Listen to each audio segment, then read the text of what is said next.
This is John with WATI, and I'm always craving for chocolate. It's just like all the time, all even while I'm working or doing something at the house.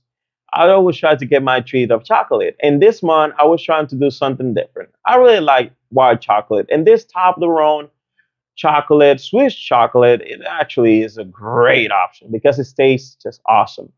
This is just like high quality white chocolate with some honey filling and some peanut.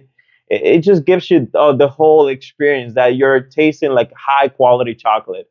And the way that you can actually pop this from just getting like little size of chocolate, it's like really cool. So great chocolate is not too sweet, but it at the same time you feel that feeling of that white chocolate. It just tastes awesome. The honey, the whole quality is just great.